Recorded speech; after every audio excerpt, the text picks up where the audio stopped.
Let me try to get you live on here.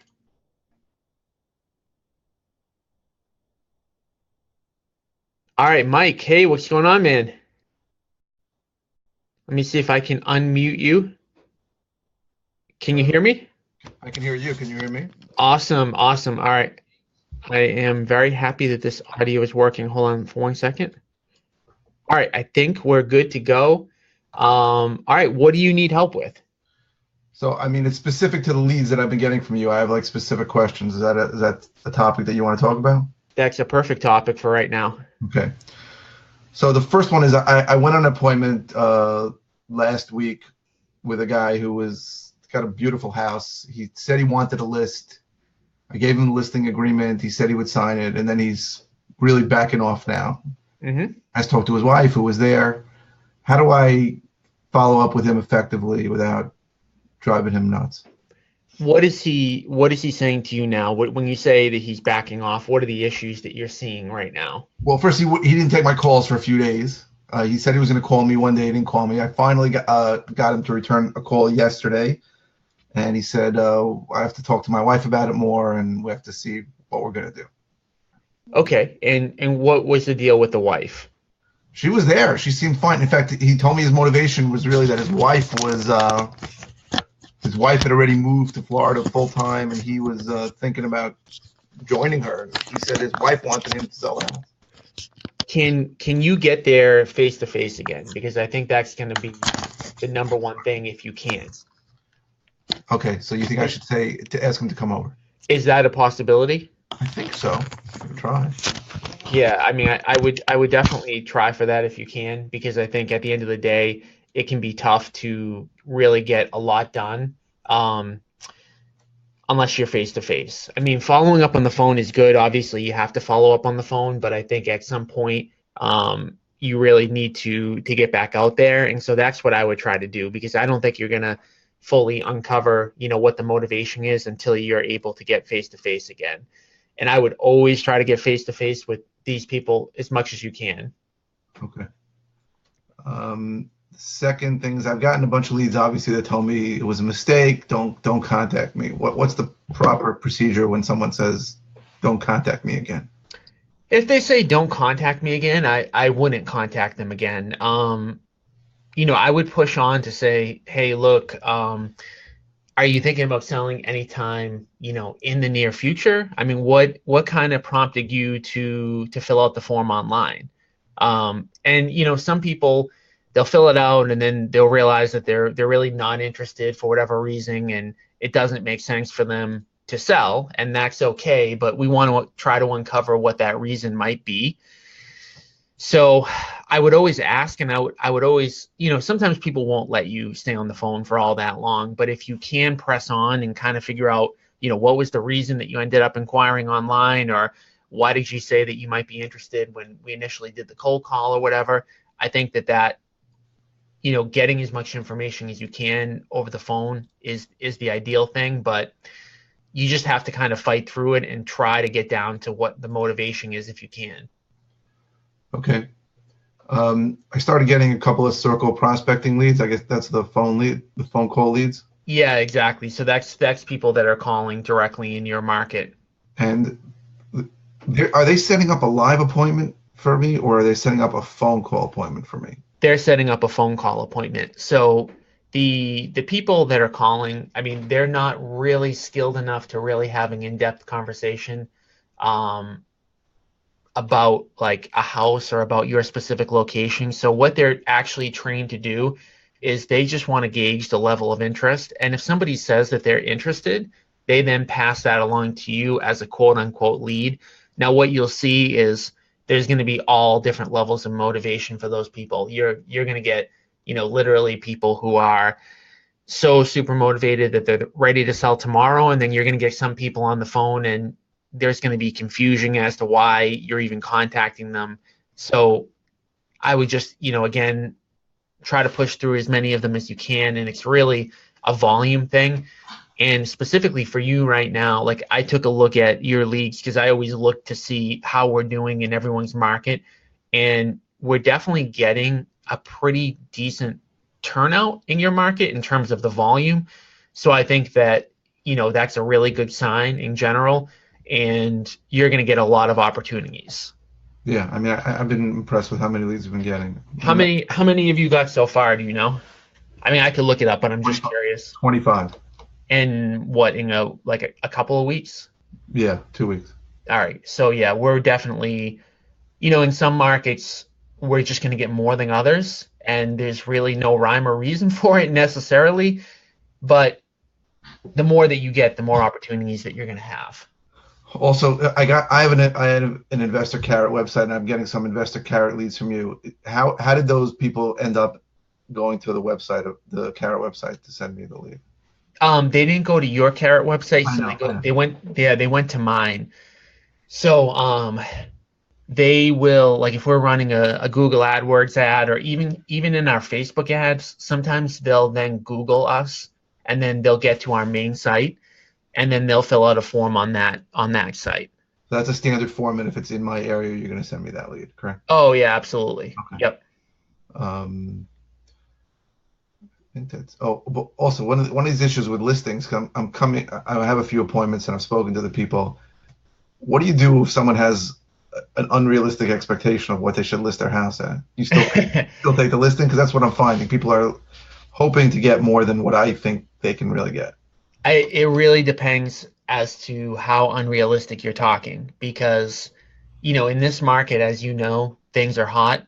So, if you're talking about a few $1,000s here and there, even sometimes 10 or $15,000, I probably would still consider taking the listing. If you're talking about 40, 50, 60, $70,000 or something that is just way too crazy, I would reconsider it. But one thing that I would always think about anytime that you're thinking about considering taking an overpriced listing is, what are they going to do if they can't get what they need for it? And by that, I mean, how motivated are they to sell? So are they just listing the property in order to see what they can get? Or do they need to sell and they're just starting out high, and then eventually they're going to end up getting more realistic once you get feedback? Um, and I will say this, like, I've been surprised in some cases on what people are actually getting, which in some ways is a little bit frustrating, but in other ways, obviously, just for a listing perspective and just making money, obviously it's a good thing. But I have been pleasant. I don't know, again, probably the wrong word to use, but I've been surprised in some cases at what some people end up selling their properties for. Okay. I think I think that's all I got right now. Cool. All right. Who else? Let me demote you if I can. I gotta figure out how to. This is the first time I've done this, so I'm not 100% familiar with this. But Well, I already like the new format much better. is it better? I think it's better. I didn't like the. I mean, the last time when I had questions, I wanted interaction. So Yeah, I I think it's think better. it's a lot easier for me because I felt like I was just sitting there talking to myself half the time. And typing, I thought that was crazy. Yeah, I was looking into a few other different ways of doing it, and I think this is going to be better. And then, so for those of you who are on right now, I'm gonna get rid of you, Mike, and if you want to jump back in at any point, let me know. But whoever else is on the line, let me know who else wants to step up next. So just type into the chat box that you're ready, and we'll go to the next person. Thank you, Mike. All right, who else that's on the line is up? We got a few people that are on, and I know some of you asked to be a participant. So just let me know, for those of you who are on right now, who wants to jump in. If I don't get anyone who does want to jump in within the next 60 seconds or so, I will. I'm gonna go into the questions that I have on the Facebook page, but for those of you who are on, just let me know who's ready to jump in, and we can get to the next person in order.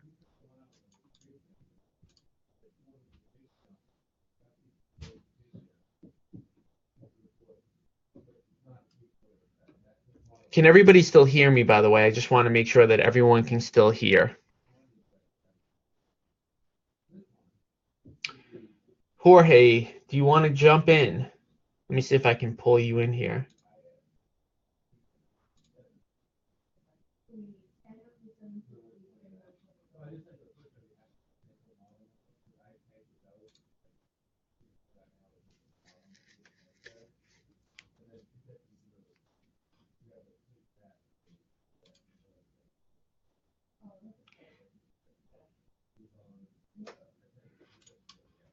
right, so Jorge, the question was, have you used skip trace, and if so, what is the cost? Um, so by skip tracing, I'm not exactly sure what the definition of that is, but I believe what skip tracing is essentially that you're getting an address, right? And then you're looking up the contact information and getting the phone number. So we don't necessarily skip trace like that. What we do is we build a database for every city that we want to buy properties in, and then we get the cell phone records. We pull the cell phone records for each of those individual homeowners. So hopefully that answers your question on that.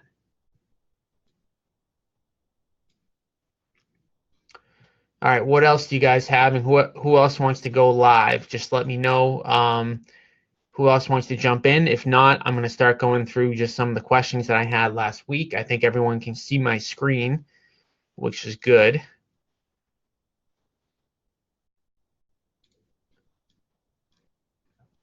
All right, so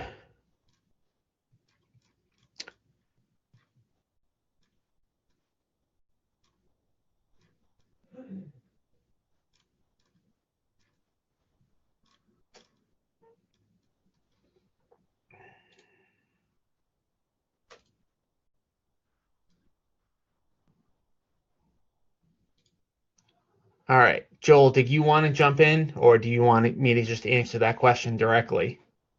And Joel asked the question, does it take some time for the circle prospecting to start? I started receiving leads last Thursday. So far, I've received 12 leads, and all have been internet leads. And the answer to that question is yes. It takes some time because what we typically do is when we go into any individual market, we have to build kind of like a mini database. And me and you discussed via email kind of what you were looking to do in terms of the cities and things like that. And once we actually pull those records, we then need to get some cell phones. So it will typically take 2 to 3 weeks for the circle prospecting to start, depending upon when I can get some cell phone records back from the company that I work with. Right now, they've been really slammed over the last few weeks, so it's taken a little bit more time than it normally would. Normally, it would usually happen in about a week, but it's been taking a little bit longer, so I apologize for that. But we definitely will get them up and running really soon. All right, let me jump into the questions. All right, Joel, let me pull you in because I think you'd be a good person to see if I can figure out how to do this.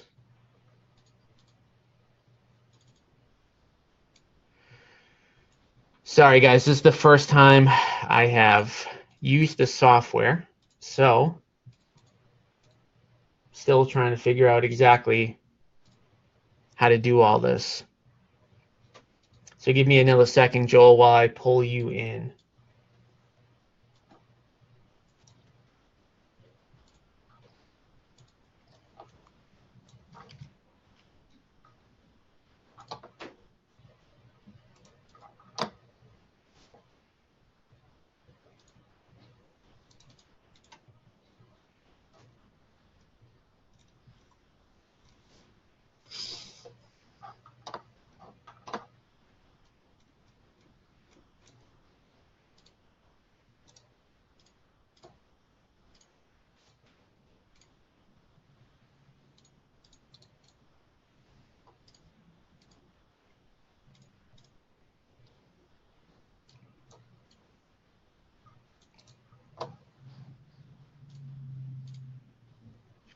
All right, Joel, I think you should be in here now, hopefully. Let me know if for whatever reason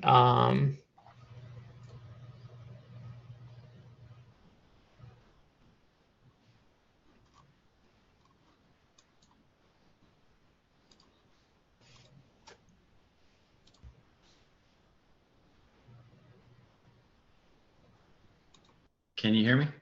I can hear you. What's going on? All right, great. Um, Great. So yeah, thanks for answering that question about the circle prospecting. And so those the numbers that you do pull when you build that mini database, those numbers come from LexisNexis, and it takes a while to get them, right? Yeah, I mean, it doesn't take a ton of time. The problem is I actually have to like order them from them, and then they're just a little bit backlogged as of today. So Okay. I'm hoping we're going to be looking at maybe like a week to 2 weeks at this point, but there's been times where they tell me it'll be a week to 2 weeks, and then all of a sudden they just get pulled up, and I get an email, and we've got them, and then in other cases it's taking a little bit longer. Okay. Great. Um, so I'm wondering. Well, I had one listing. One seller meeting on Sunday, and that was a tricky property. It was a 3-unit on 10 acres in kind of a more rural area Yep. of Chatham County, which is one of the markets that we're looking at here in North Carolina. And so the lady was, I thought, pretty unrealistic on her price. She had it appraised last year. It came in at 415. She wants 500,000. That one, she's thinking about maybe hanging on to the property and just renting it out. So I'm just going to keep following up with her, stay in touch, and see if her situation changes on that one. Yep. And that was your first face-to-face? That was the first face-to-face. Yep, Cool. exactly. And so, I mean, when I took 70% of what I felt, so she had it appraised last year at 415. I'm thinking probably the house would sell for around 400. So I came in with an offer of 265, which is like half of what she's wanting to get, around. How rural are we talking as compared to where you normally do business?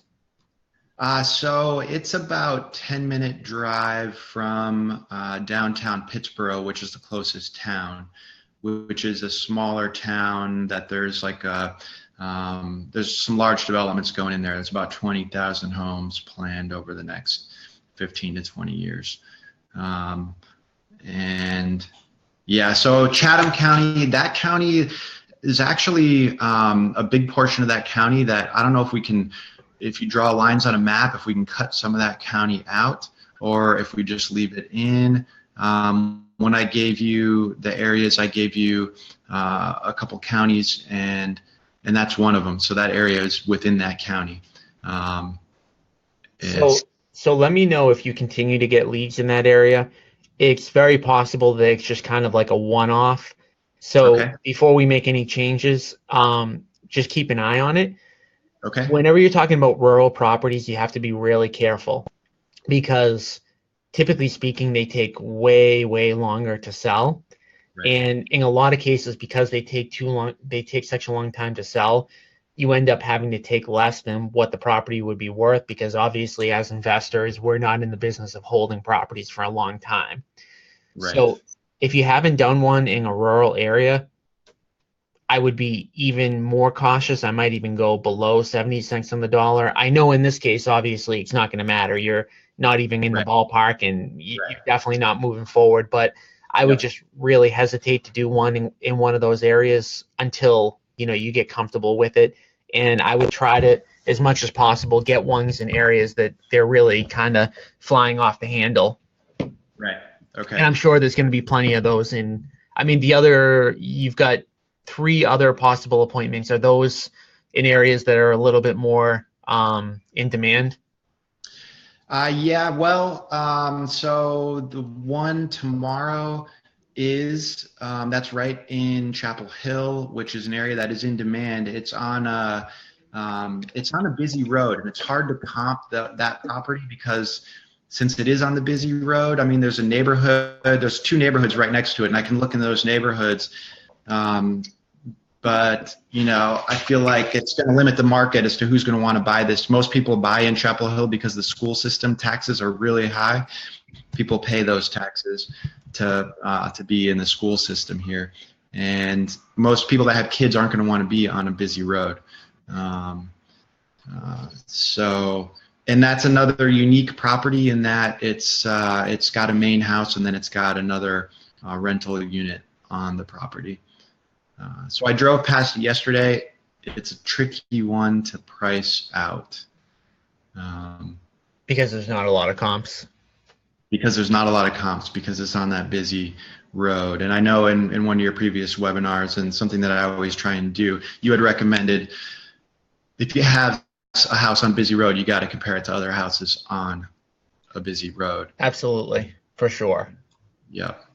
So. And how many leads have you gotten so far, roughly? Well, 12. Yep. And that's since Thursday. Oh, wow. Okay, so we're also doing good in your market too. Yeah. Yeah. Just in terms of volume, I mean, the leads are the leads. I mean, you're going to get some that are great, you're going to get some that are horrible, but just like my barometer is more the volume, only because I know if you get enough volume, then you're going to do deals. Right. Right. Yeah. So the one tomorrow, I'm guessing, I mean, I haven't sat down and looked at the comps yet. That's on my to-do list for today. That it's going to be somewhere around 450 to 500, somewhere in that range. Mm-hmm. And then the meeting that I have on Monday, I haven't looked at that one either. That's in a more rural area. That has an above ground pool. And that one probably around 200 to 300, somewhere in there. And then on next Wednesday, I had a meeting scheduled for last night that got rescheduled for next Wednesday. That's also in Chapel Hill, and that's around 450. That one's going to be easy to price. It's in a subdivision where there's going to be other comps, and I'll be able to really nail down a price on that one. Okay, makes sense. What else do you need help with right now? Are you getting through most of the videos and stuff like that? I am. Yep. I still have some homework to do for my next call with Carrie on Monday, as far as goal setting goes. And I mean, it's been going great. I've been happy with the leads that have been coming in, and just following up with people, trying to set as many appointments as possible. Yeah, absolutely. Do you need help with anything else? I don't think so. I think I'm all set for now. Yeah. Okay, good deal. Thanks a lot, Tom. I appreciate it. I'm gonna demote you now, and Great. then you can obviously hang on. Let me just do that though. All right, guys. Who else is looking to come on? Is anybody else? I gotta sit up here. Whoops. All right. So who else on the line wants to jump on? Just type into the chat box. If you do have questions. Again, if I don't see anything else in the next 10 or 15 seconds, I'm just going to start going through the questions that are in the Facebook chat. But whoever wants to jump on, just let me know. I've got a bunch of people that are on the line. So I will start hitting on some of the questions right now. So let me just see here what we've got. All right, so Cindy asked a question about entering her own leads into Follow Up Boss because, first of all, she wanted to know if she can do it, if she should do it, and effectively if it's going to negatively impact her, which it won't. So we don't like count the number of leads like when we're working with somebody one-on-one, we're not going through the leads and saying, oh, well, Cindy got 30 leads and we promised her that we would get her somewhere around 30 leads, so now we're going to shut her off. That's not the way it works. So the way it works is that the marketing budget that gets spent, it just goes on and on and on, and it eventually gets spent when the money actually runs out. So it doesn't have anything to do with the number of leads. Obviously, I make kind of representations on what I believe your market will get for leads. We try to beat that, right? So if we're typically getting, $80, $100, $120 leads, but for whatever reason your market is just responding really, really well to the marketing, like a couple of people that are already on the line, if we can get you leads at $30, $40, $50 a lead, then that's even better. So any of you guys, if you're entering your own leads into the CRM, it's not a negative. In fact, I would definitely encourage you to do it because it's going to be difficult for you to work two completely separate systems, right? So you don't want to have, some of your leagues in one system and then some of your leagues in another system. Tyler asked a question on the Q&A session. So I've been going these Q&A sessions that I do every single day. I typically start out with a topic. So if you see here in the Q&A feed, like yesterday, I was talking about how to raise capital by hosting your own one-on-one events. And so I do that every single day, but the purpose is actually not for me to do a topic. It's actually for the people that are in the program. Any questions that you have, we can do something similar to what we're doing right now. And I've been going live later for a couple of different reasons. First, we've got some people that I'm working with that have full-time jobs still, so they weren't able to make the 4 p.m. sessions. And then the other thing is we've also got people on West Coast time who wanting it to be a little bit later in the day. So I've been going live pretty much every single day on Facebook at 5 p.m. So, but don't wait until the 5 p.m. session. If you do need something like right away, definitely, let me know ahead of time, and I can definitely answer any questions that you have. And again, for the people who are on the line right now, we are able to bring you into the conversation live right now. So for those of you who want to jump in, you don't have to be on video if you don't want to. You can, just talk on the phone, whatever works for you. Just type into the chat box what you need. If you don't want to be live, that's okay too. You can just ask a question into the chat box and I will get through that. So let's see here. What else do we have? Joel asked a question about contracts. So I always suggest using a standard contract in the state that you work in, because the issue that I've run into in the past and I've seen becoming an issue is if, for whatever reason, the seller disputes the contract and it goes in front of a judge, and a judge sees that you put a form in front of a seller that wasn't a standard state contract, like for me, that would be the Massachusetts state contract, I've seen it be a little bit more difficult because it just gives off the impression of, why would you be using something that's not standard? And this is only, by the way, a problem when you actually have to litigate. And there will be, if you do enough deals, there will be times where a seller is going to try to back out of a property because they got a higher offer from somebody else. So always, always, always keep that in mind. All right, Mike, you want to jump back in? Cool. All right, I'm going to put you back on. Let me know, Mike, if you're in. I think you're in. Hope you're in. Let me see. I might have to unmute you, or you might have to unmute yourself.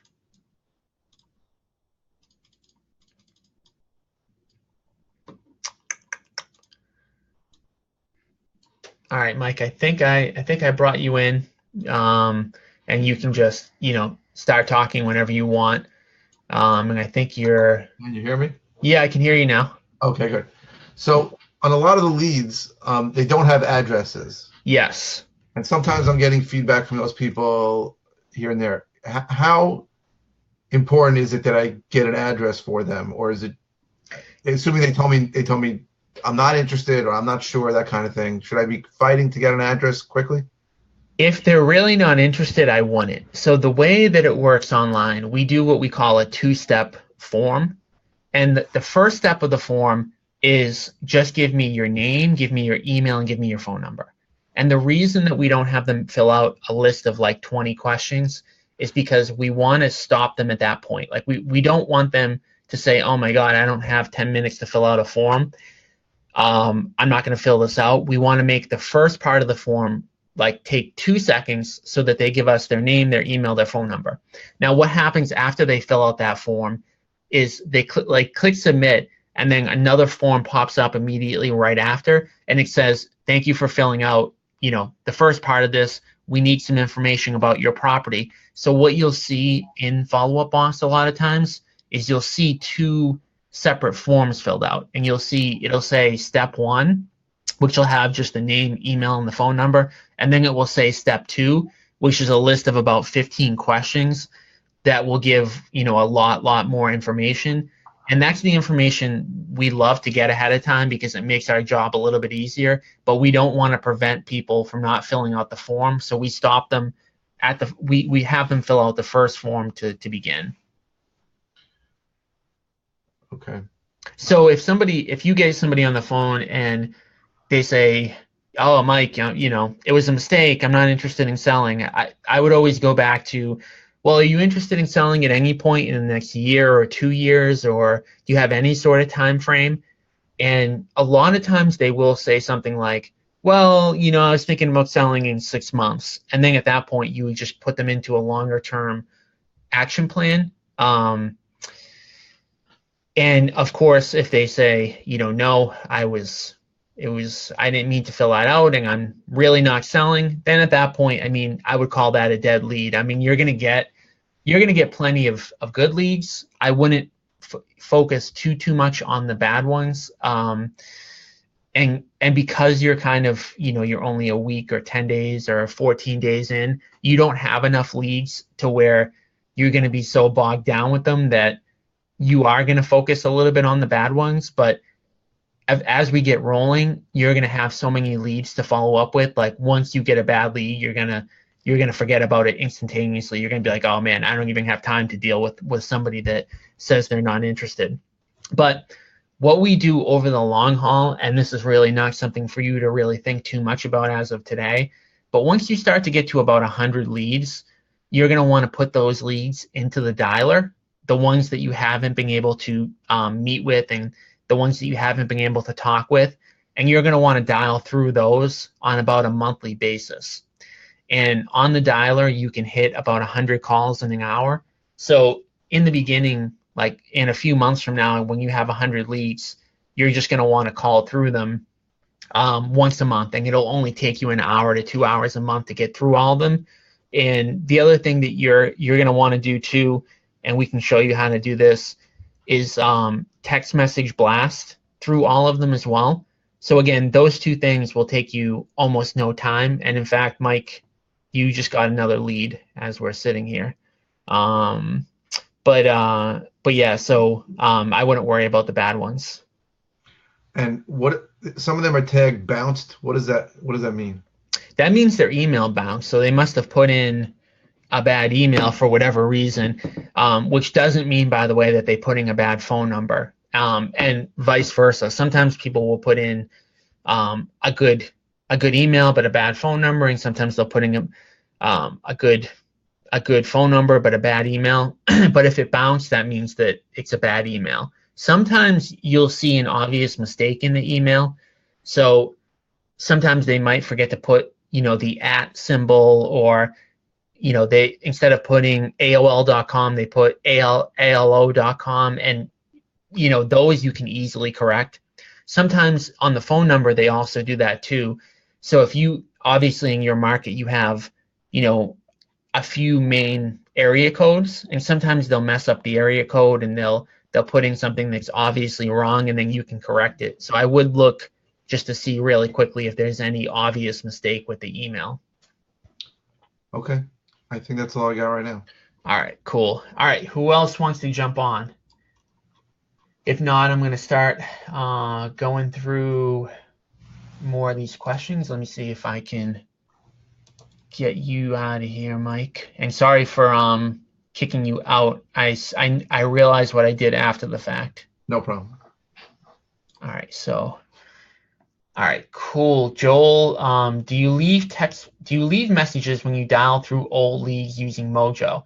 Yeah, absolutely. And one of the huge benefits of Mojo is the fact that you can just go through boom, boom, boom, boom, boom, leaving messages without you actually having to leave a message. By that, I mean, to leave a message in Mojo, it's as simple as clicking a button. So what happens in Mojo, and Kerry obviously will be able to walk you through all of this, but what happens in Mojo when a voicemail picks up is that you have the option to leave a message by clicking a button. And when you click the button to leave a message, it's going to leave the same pre-recorded message that you leave for everybody. And that message is just going to be something like, hey, this is Tom from Ocean City Development. I got your contact information a while back, and I just wanted to see if you're still interested in selling your property. Can you give me a call back when you get a chance at 781-486-3180? And the second that you hit the button to leave a message, you're automatically going to go to the next person. So it's actually phenomenal. And you're always, now, will you get callbacks? Very rarely, right? But it doesn't, in Mojo, it doesn't actually cost you any additional time to get to leave those messages. So you're going to want to do it each and every time. So, all right, I'm going to go through some of these other questions that I got for the week. So just for the people that are on, if you do have questions throughout the week and it's 2 o'clock in the morning and you have a quick question, all you need to do is go into this Questions for Tom Facebook page, and you quite literally will be able to type in a question, and I'm going to respond to it typically within a few hours. Maybe if it's not 2 o'clock in the morning, but we are definitely going to get to it pretty quickly. So a couple of past questions for Joel. And Joel, I'm sorry, we're going to repeat some of these, but I want to make sure that we're hitting on everything that comes through. He asked a question about essentially whether an assessed value, whether a property that's higher than normal value in your area, do you change the formula? Do you change the 70% of ARV minus repairs for homes in this price range? And I don't. But typically speaking, it's much harder to get those properties, because if you run the numbers really quickly, I'm going to put just a couple, like one example up here really quick. So when you've got a property that has an after repair value of, say, $200,000, and you multiply that by 70%, and say it has $40,000 in repairs. So your offer in this case will be $100K. And now that property, maybe that property is worth $130K on the market, right? So when you look at this, the homeowner is essentially losing or taking a $30,000 reduction in price in order to get a fast cash offer that will close on their time frame.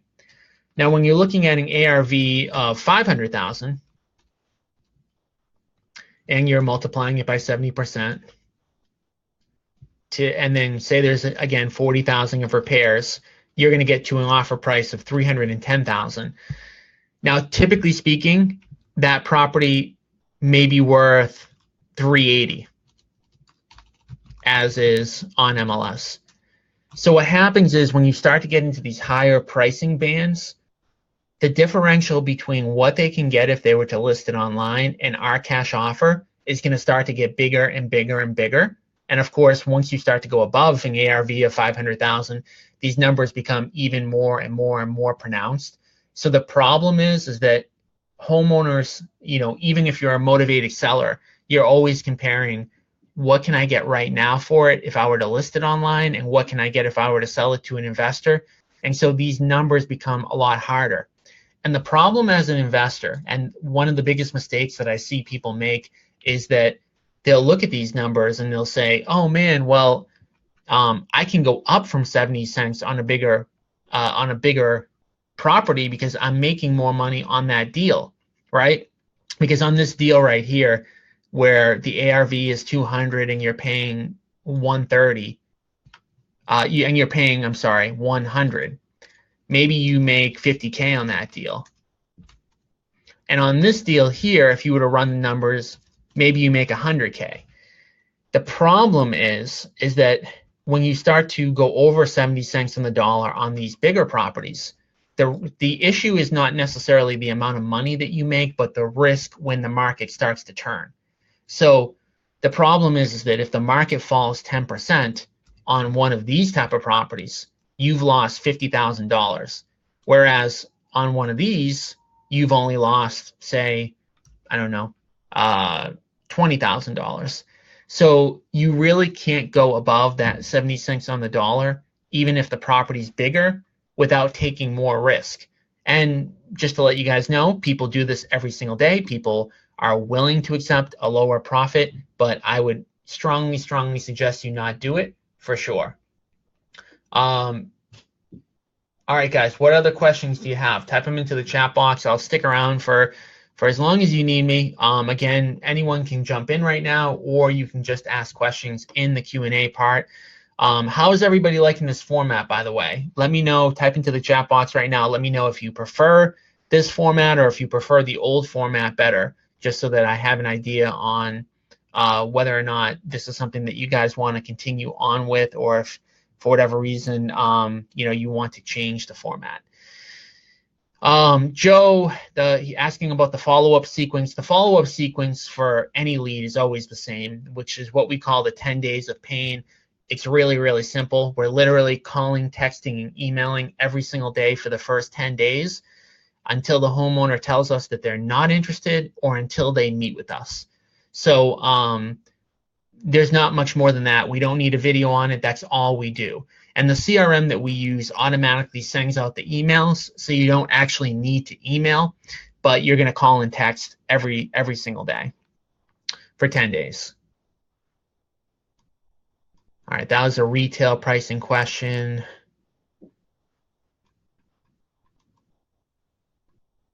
Yeah, I don't know if I got that much else. So if there is anything else, definitely type it in. It looks like from the feedback I'm getting right now, everybody is liking this format a lot better. I'm sorry for the technical difficulties that I had in the beginning, but now I know how to use the software, so this is going to be a lot smoother going forward. So if anyone has anything further, type it into the chat box. If not, I'm going to jump off. I will be around again at 5 o'clock today on Facebook Live for anybody that needs any additional help, but it looks like I don't have anything coming in. So I appreciate everybody, jumping on. And for those of you who want to share moving forward, it definitely makes my job a lot easier when you guys are jumping on, because I don't have to sit here talking to myself. And I think it's good to get the back and forth. So if I don't hear from you guys until next Thursday, thank you for jumping on, and I will talk to everybody later. Thanks.